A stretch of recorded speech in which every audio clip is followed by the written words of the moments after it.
Goeienaand, broers en susters. Ons sing eers vooraf saam, lied 350 vers 1 tot 3. En daarna gaan ons eers begin met die afkondigings voor ons begin met die erediens.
Broers en susters, baie welkom by vanaand se aand-erediens, ook 'n besondere diens waar ons die tema van die Here se koms na die wêreld ook die Here kan grootmaak en verheerlik.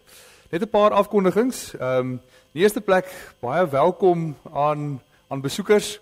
Ons het gewoonlik gebruik dat die besoekers, ons kry hulle buite by die welkomboom.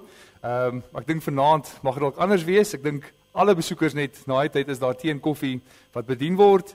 So gesels bietjie met iemand, leer iemand ken en as daar vrae is oor die gemeente, gesels gerus en hoor as daar enige verdere onduidelikhede is of as daar iets meer geweet wil word oor die gemeente. Ons laat weer dan ook net dat Dominee Reinder is vanaand by Gereformeerde Kerk Elsiesrivier. Daar is nou vanaand vir hom en vir Cecile hulle afskeid ook by daardie gemeente. En laastens net, die liturgie gaan nie afgekondig word soos gewoonlik nie.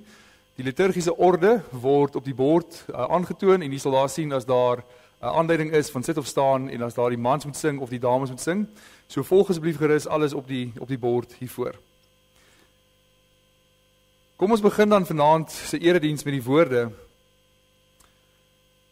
Lofwaardig is die Here, die God van Israel, want hy het sy volk in genade opgesoek en vir hulle verlossing bewerk. Geliefdes, genade, barmhartigheid en vrede vir julle van God ons Vader en ons Here Jesus Christus deur die kragvolle werking van die Heilige Gees. Amen.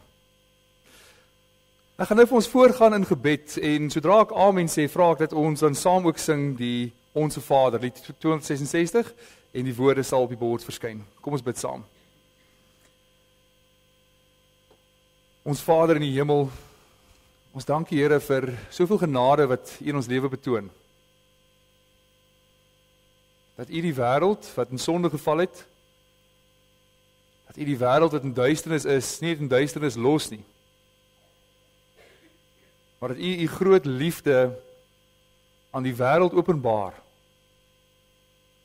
Dat U enige gebore seun stuur, dat hy die menslike natuur aanneem, 'n diensknegt word, sodat hy kan sterf om vir ons die lewe te gee. En dit vul ons met ontzag vir U heerlikheid, vir U majesteit, dat U ons as mens so sal verlos. Mag ons opnuut vanaand en in hierdie tyd en in ons lewe U werke oordink. besef wat dit beteken dat U ons liefhet en wat U doen om daardie liefde te wys. En mag dit ons beweeg om ons lewe te gee as 'n lewende en heilige offer. 'n Offer tot die eer van U naam alleen. Ons sing vanaand om aan U alle lof en alle eer en alle aanbidding te bring. Amen.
Die uitkoms is hier. Die uitkoms is hier. Dit sê julle God, moet julle vir my volk sê. Bring vir Jerusalem die goeie tyding, sê vir hom sy swaar kry is verby, hy het geboet vir sy sonde. Hy het van die Here die volle straf ontvang vir al sy sondes. Iemand roep, maak vir die Here 'n pad in die woestyn, maak in die barre wêreld 'n groot pad vir ons God. Elke laagte moet opgevul word, elke berg en rand moet gelykgrond word, elke bult moet 'n gelykte word en elke koppie 'n vlakte.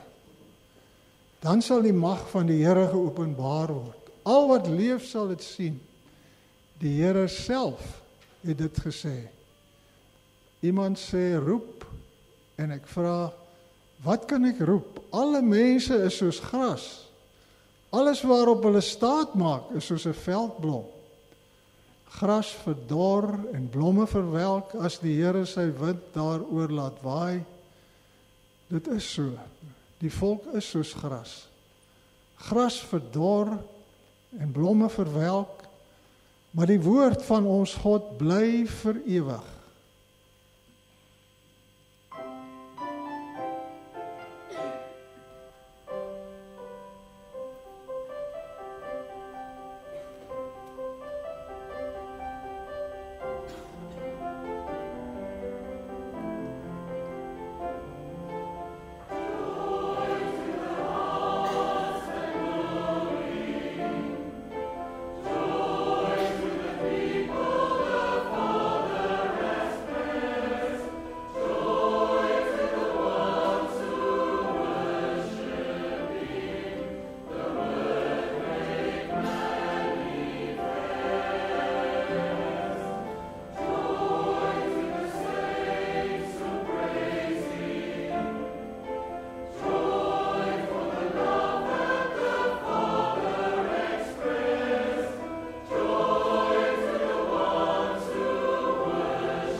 Jubel, Sion, juig, Jerusalem.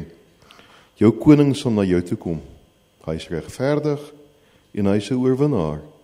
Hy is nederig en hy ry op 'n donkie, op die hingsvol van 'n donkie. Ek sal die strydwaans in Efraim vernietig, die perde uit Jerusalem uitroei. Die pyl en boog waarmee oorlog gemaak word, sal gebreek word. Die koning sal vrede vir die nasies afkondig, en hy sal regeer van see tot see, van die Eufrat af tot aan die uithoeke van die wêreld, van die aarde. Wat jou betref, my verbond met jou is beseël, daarom sal ek jou gevangenes laat red uit hulle gevangenskap.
Die volk wat in duisternis geleef het, het 'n groot lig gesien.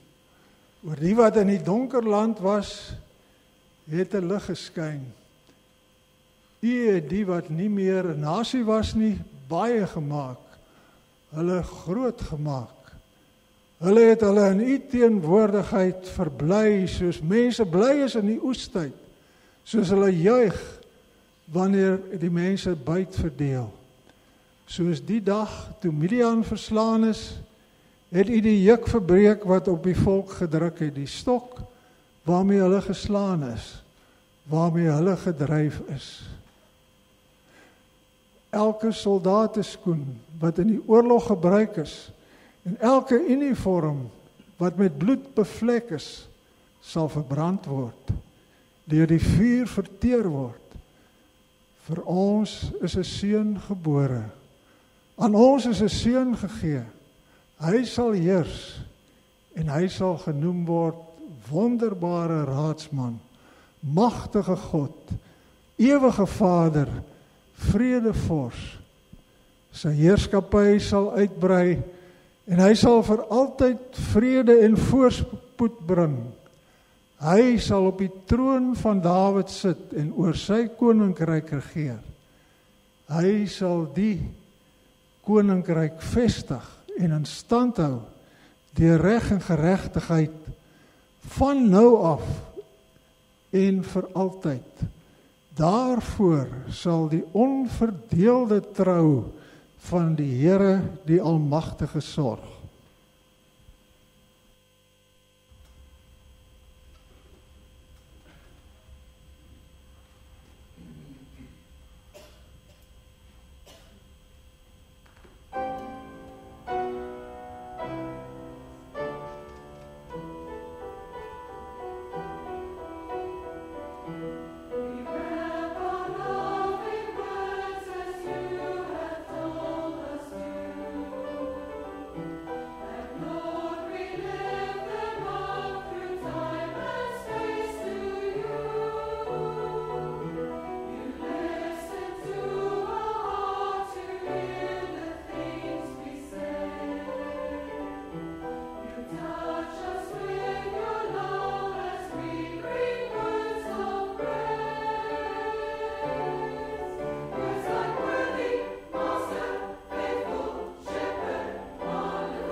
In die 6de maand van Elisabeth se swangerskap het God die engel Gabriël gestuur na 'n maagd in Nasaret, 'n dorp in Galilea. Sy was verloof aan Josef, 'n man uit die geslag van Dawid. Die naam van die maagd was Maria. Toe die engel by haar kom, sê hy: "Ek groet jou, begunstigde. Die Here is by jou." Sy was verbuisterd oor die woorde en het gewonder wat die begroeting tog kan beteken. Die engel sê toe vir haar: "Moenie bang wees nie, Maria, want God bewys genade aan jou. Jy sal swanger word en 'n seun in die wêreld bring en jy moet hom die naam Jesus gee. Hy sal groot wees en die seun van die Allerhoogste genoem word. Die Here God sal hom die troon van die voorvader Dawid gee en hy sal as koning oor die nageslag van Jakob heers tot in ewigheid Aan sy koningskap sal daar geen einde wees nie. Maar, Maria sê vir die engel, hoe is so iets moontlik, aangesien ek nog nooit omgang met 'n man gehad het nie? Die engel antwoord daar, die Heilige Gees sal oor jou kom, en die krag van die Allerhoogste sal die lewe in jou wek. Daarom sal die een wat gebore word, heilig genoem word, die Seun van God. Kyk, 'n bloedverwant van jou Elisabeth het in haar ouderdom self ook 'n seun ontvang, en sy wat as onvrugbaar bekend was, is nou in haar 6de maand. Niks is vir God onmoontlik nie. Maria sê toe, ek is tot beskikking van die Here, laat met my gebeur wat u gesê het. Toe het die engel van haar weggegaan.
Mary sang a quiet lullaby. All the hosts of heaven were gathering to fill the desert night with their own astonishing music. Shepherds stood amazed as the sky was flooded with light above them. Angels, robed in radiance, proclaimed the glorious news of the Saviour's birth. And from the east, the kings were following a brilliant star that would lead them to the birthplace of the Messiah.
Geliefdes, ons luister vanaand na die woord van die Here uit Lukas 2 en ons gaan daarvan saam luister vanaf vers 8 tot met vers 20.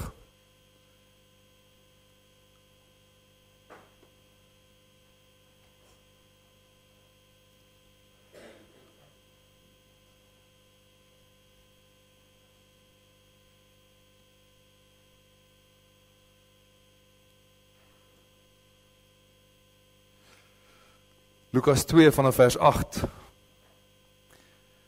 Daar was skaapwagters in daardie omgewing wat in die oop veld gebly en in die nag oor hulle skape wag gehou het. Met eens staan daar 'n engel van die Here by hulle en die heerlikheid van die Here het rondom hulle geskyn. Hulle het baie groot geskrik. Toe sê die engel vir hulle: "Moenie bang wees nie, want kyk, ek bring vir julle 'n goeie tyding van groot blydskap wat vir die hele volk bestem is. Vandag is daar vir julle in die stad van Dawid die verlosser gebore, Christus, die Here. En dit is vir julle die teken. Julle sal 'n kindjie vind wat in doeke toegedraai is en in 'n krib lê." Skielik was daar saam met die engel 'n menigte engele uit die hemel wat God prys en sê: "Eer aan God in die hoogste hemel en vrede op aarde vir die mense in wie hy 'n welbehae het." Nadat die engele van hulle weggegaan het na die hemel toe, sê die skaapwagters vir mekaar: "Kom ons gaan reguit Bethlehem toe om te sien wat gebeur het, soos die Here dit aan ons bekend gemaak het." Hulle gaan toe haastig daarheen en kry Maria en Josef en die kindjie wat in die krib lê. Toe hulle hom sien, het hulle vertel oor wat hierdie kindjie aan hulle gesê is.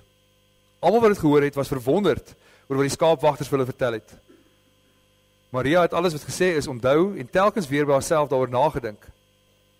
Die skaapwagters het toe teruggegaan terwyl hulle God loof en prys oor alles wat hulle gehoor en gesien het. Dit was alles net soos wat hulle gesê is. Tot sover.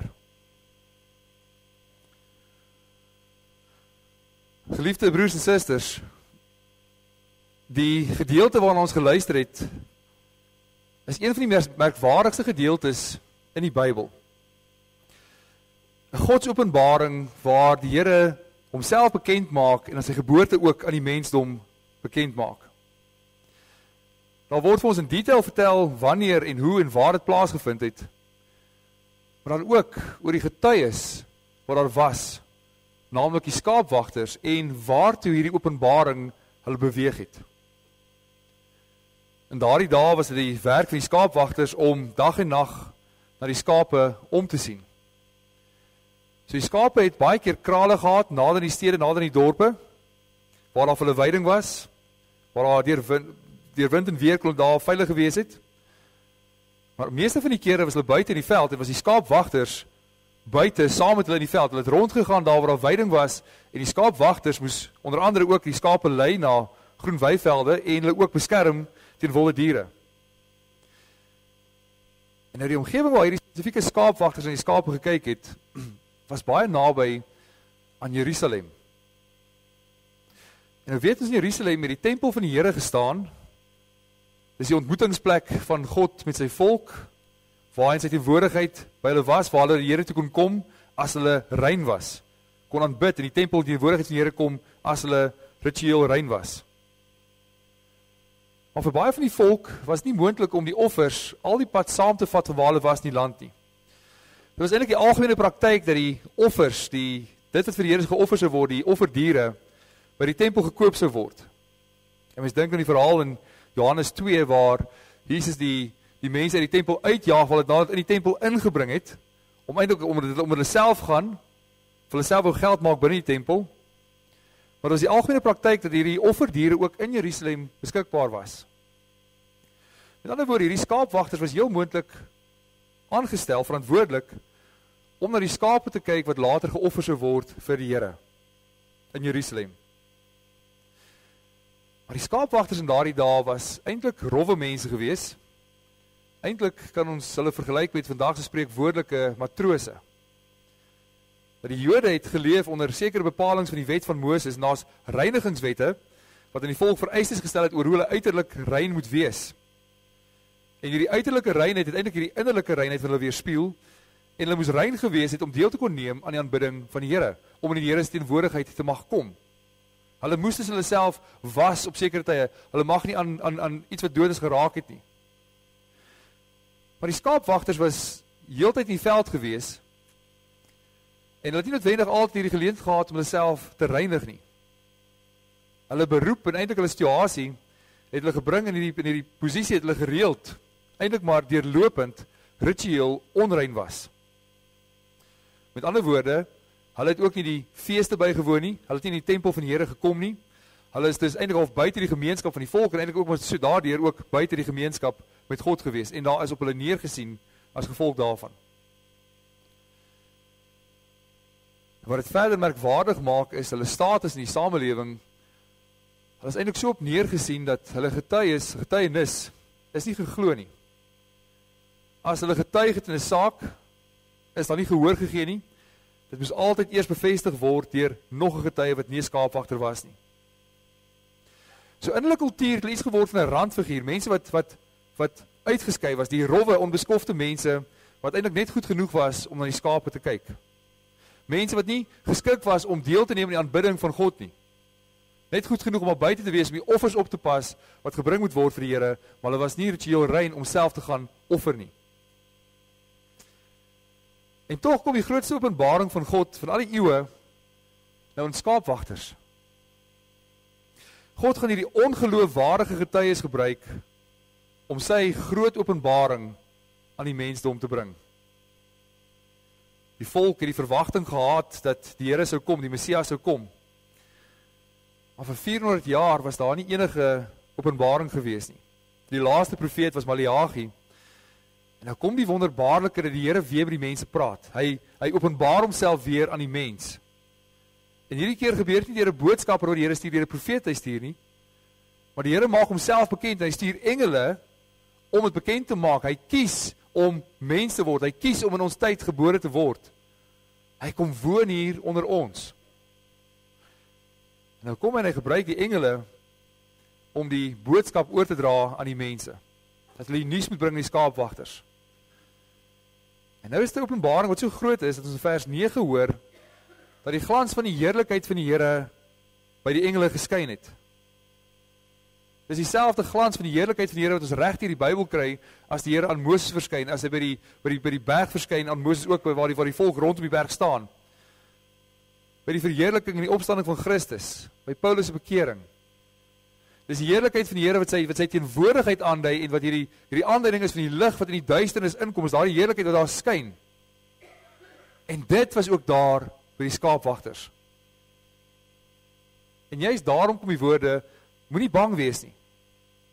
Want telke male deur die Bybel as mens gaan kyk, as daar 'n verskyning van die Here aan die mens is, hoe die mense bang geword, van die mense het weggehardloop, van die mense het letterlik flou geword, nie meer krag gehad nie. So bang het hulle geword vir daardie heerlikheid van die Here. Heel moontlik verwag hulle God se oordeel, heel moontlik verwag hulle God se straf, omdat hulle onrein mense is wat nie deel van die samelewing is nie. Maar die boodskap vir die engele is, moenie bang wees nie. Hulle bring 'n blye boodskap. Hierdie woorde van 'n blye boodskap is eintlik 'n algemene uitdrukking in daardie dae gewees. Dis woorde wat gebruik is as daar 'n koning gebore is. Dan is daar gesê maar die kroonprins is gebore. Ek bring vir julle die blye boodskap daarvan. As hulle dit hoor, besef hulle dis die lyn van boodskap wat oorgedra word. Daar is 'n koning wat gebore is. En hoe wonderlik is die evangelie. Dat die engel dra die boodskap oor en dan kom daar 'n menigte engele wat nie anders kan as om God se lof te besing as gevolg van dit nie. Want die engele is ook bly oor hierdie tyding. Die engele bring aan God die eer vir sy werk in die mense. En hulle sing almal eer aan God in die hoogste hemel en vrede op aarde vir die mens in wie hy welbehaag het. Nie 'n oppervlakkige blydskap nie. Dis nie maar net 'n meganiese boodskap. Dat die Here stuur gou 'n boodskap oor 'n engel en hy gaan dra gou net die boodskap oor vir die skaapwagters nie. Sê vir hulle die verlosser is gebore. Sê vir hulle die God van die heelal het die gestalte van 'n slaaf aangeneem, hy het mens geword. En hy is die gesalfde wat die mens sal bevry van hulle sonde. Maar hierdie boodskap kan nie anders as om met 'n loflied gepaard te gaan nie. Dit kan nie anders as om die hoogste lof aan God te bring vir wat hy doen nie. Die engele sing eer aan God met die seldsame uitdrukking in die hoogste hemele. Dat God moet oralster geprys word. Dat hierdie heerlikheid van die Here, hierdie openbaring, sy menswording is so groot, eer aan God in die hoogste hemele, daar waar hy in sy hoogheid is, moet hy geprys word in sy verhewe majesteit. So die menswording van die tweede persoon in die drie-eenheid bring ten diepste mee dat God verheerlik moet word. Dat hy in al sy heerlikheid verheerlik moet word. Dat die Seun se gehoorsaamheid om die menslike natuur aan te neem, strek ten diepste tot eer van sy Vader. Dit verheerlik hom in sy raadsplan van die wêreld die hoogste eer vir hom bring. En hierop volg die volgende reël van die lied, wat dit beteken hier op aarde. En dit is opmerklik oor waar hierdie lied oralster heen weer klink. Eer aan God in die hoogste hemele en vrede hier op aarde, die diepste, daar waar die mens in sonde is, die diepste sonde lê, bring vrede daar vir hulle. Oral waar die evangelie verkondig word, tot eer van God en tot vrede van mense. En juist daarom, sê die engele, moenie bang wees nie. Want hierdie koms van die Here, sy eerste koms in die wêreld, is nie om te oordeel nie, maar is om genade te bring vir die mensdom. Vrede vir julle. Daardie vrede wat nie in die wêreld heers as mense nie kwaad is mekaar nie, daardie vrede wat die verhouding met God wat verstel is. Wat God kom en hy doen dit deur daardie kind wat gebore is. Hy kom en hy herstel daardie verhouding met die mens. En daarom is daar vrede. En dis hierdie goeie nuus wat die engele bring. Dat die tyd van verlossing het aangebreek. Dat God kom en hy verlos die mens, hy verlos sy volk. En nou is die merkwaardige wat gebeur, is dat hierdie boodskap aan herders gebring word, wat besig is om skape op te pas, skaapwagters wat in die veld besig is. En om jy sien in die vertelling uit, sodra die engele weggaan, het hulle haastig gegaan na die krib toe, om na Jesus te gaan kyk, na die kind toe. Met ander woorde, daar waar hulle besig was om na die offers te kyk, besef hulle, maar gaan weg van hierdie offers. Die volmaakte offer het gekom. Die lam wat geslag gaan word, is gebore. En broers en susters, dink jouself vir 'n oomblik in wat hier gebeur. Hierdie skaapwagters se lewensmiddels, hulle bestaan, hang daarvan af om hierdie skape op te pas, om seker te maak, nie een van hierdie skape raak weg nie. Meer nog, die volk se aanbidding van God hang af van hulle wat daai skape oppas, sodat daar skape is om te bring as offers vir die Here. As hulle haastig maak en weggaan, sal daar skape agterbly, daar sal skape verlore gaan, daar sal skape opgeëet word. Dan kan dan nie offers gebring word nie. Maar dit is die hele punt. Dit gaan nie meer nodig wees nie. Dat daardie kind wat gebore is die een wat in Jerusalem geslag gaan word, om versoening te bring vir die mensdom. Dat al die offers was skadu wees, wat heen gewys na die werklikheid wat Christus is. Hy sal die verlossing bring. Hy gaan 'n einde maak aan al die seremoniële wette wat die volk gehad het. Inhoud van die boodskap is die verlosser is gebore in die stad van Dawid. Hulle word gestuur om te gaan kyk, en die teken is hulle 'n kindjie sal vind waar hy in doeke toegedraai is. En dit was gewees net soos die engele gesê het. Daar was nie wondertekens nie. Daar was nie iets anders spesiaal daar gewees nie. Daar was net 'n babietjie wat toegedraai is. En het geglo. Dis die Christus. Dis die lam. Jy sien hier het verrykende gevolge vir die skaapwagters. Want hulle is die mense wat nie in die teenwoordigheid van God kon kom nie, as hulle onrein is nie, wat deurlopend gebeur het nie. Maar hulle word deur God self na Christus toe gebring. En hy sal hulle offer in Jerusalem wees. Hy is die een finaal geoffer sal word. Hulle sal daai vrede beleef wat God bring, daai vrede om in verhouding met God te leef. Eerstens, daai volkomme versoening van hulle is rein gemaak, hulle is skoon gemaak. Hulle mag in die teenwoordigheid van God kom.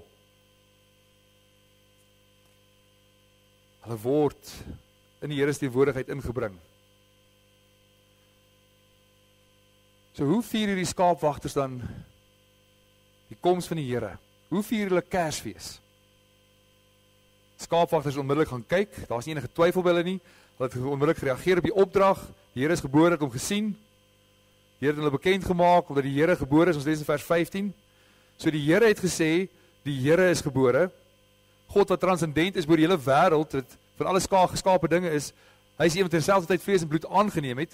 En ons weet nie hoe die herders het moes verstaan dat hoe verstaan dat die Here vir hulle sê maar die Here is gebore.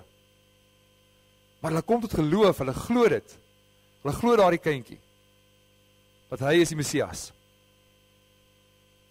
Al wat hulle sien is 'n kind in doeke, 'n pap babietjie in die arms van sy ma.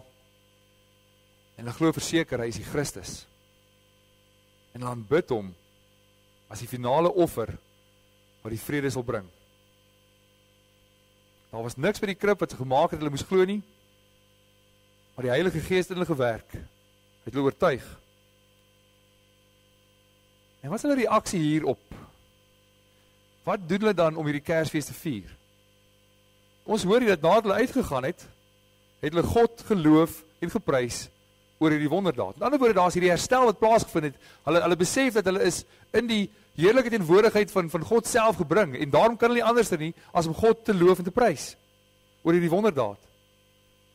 En hulle word hierdie eerste getuies wat kan getuig van hierdie wonderdaad, wat as wat uitgaan as mense vertel, maar hy's gebore. Dis nie die engele wat gejuig het nie, ons sien in die hemel bring dit vreugde, maar ook hier op aarde. Wanneer die boodskap die mense sy volheid bereik, kan die mense in wie God 'n welbehae het nie anderster nie as om God te loof en te prys vir sy werk. Hulle besef die implikasie vir hulle lewe, hulle besef dat hulle gereinig word deur hom, skoon gewas. En hulle vertel wat hulle gesien het. God kies hierdie onwaardige, ongeloofwaardige getuies om gelowige en lofbetuigende getuies te wees. Want is hulle wat besef hoe geweldig groot God se genade vir sondaar mense is. Hulle besef hoe groot die genade is van die Here om hulle in sy teenwoordigheid in te bring. En broers en susters, dit bring by ons dieselfde vraag. Hoe vier ons Kersfees? Lyk ons Kersfees dieselfde as die wêreld? Dat ons eintlik maar net doen agter die wêreld aan? Of is ons so gevul met blydskap, so met verwondering gevul, dat die Here gekom het om ons wat sondaars was, met God te versoen, dat ons nie anders kan as om deurlopend in lofprysing voor die Here uit te breek nie. Ons nie anders kan as om as getuies uit te gaan, om die Here se naam groot te maak nie. Dat Kersfees gaan vir ons ten eerste oor die eer van God, dat hy geloof en geprys moet word. Dit gaan daaroor dat hy verheerlik moet word in alle dinge. Dit gaan daaroor dat ons besef dat ons is die onwaardiges. Ons is die ongeloofwaardiges. Wat hy waardige gelowige getuies gemaak het, wat lof en betuig aan die Here. Ons het besef dat ons eintlik maar niks meer verdien as die skaapwagters nie. Maar vanweë ons sonde word hy mens, sodat hy sy lewe kan aflê vir ons. Hy is daarom vir die koms van die Here altyd sigbaar wees in ons lewe. Reg deur die jaar sien hoe ons gevul is met blydskap. Hoe ons graag die Here wil loof en prys, hoe ons ander mense oproep en sê maar kom saam, aanbid die Here. Hoe die blydskap ons beweeg om die evangelie aan ander mense te verkondig. Dis vir die Here van ons vra hoe Kersfees in ons lewe moet lyk. En mag die Here deur ons lewens in die volgende jaar verheerlik word, sodat ons die boodskap van Kersfees in die wêreld verkondig. Amen. Kom ons bid saam.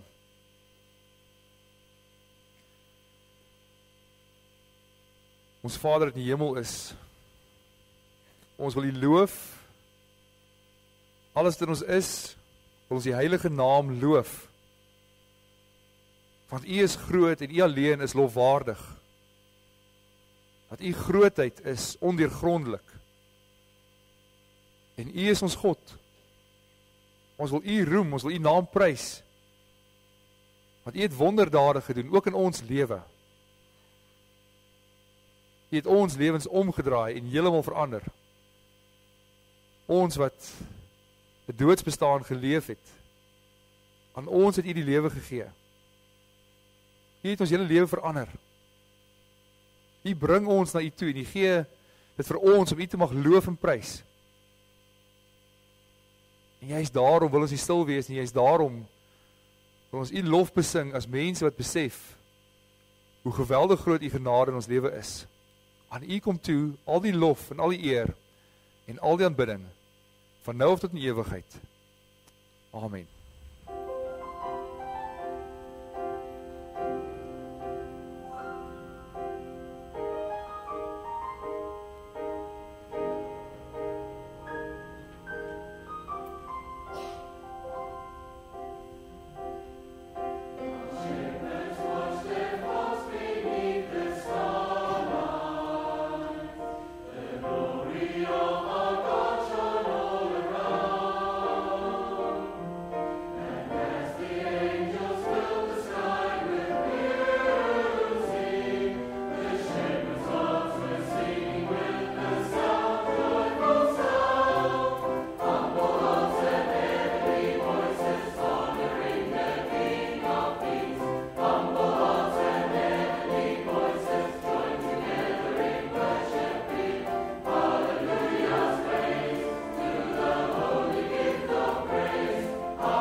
How powerful to stand together as children of God, to worship and rejoice as a family, lifting words of praise to Jesus, our Savior, the Word made flesh. But we cannot stay here in these comfortable surroundings, insulated from the realities of the world around us. For the praise that heals us from within also strengthens us to reach out and share the love and hope that was born at Christmas. There are people outside these walls desperately needing to know that Jesus loves them. Lord, may we leave this place empowered and motivated to carry your light into the darkness of the world.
seën van die Here, die genade van ons Here Jesus Christus en die liefde van God ons Vader en die gemeenskap van die Heilige Gees is en bly by elkeen van u.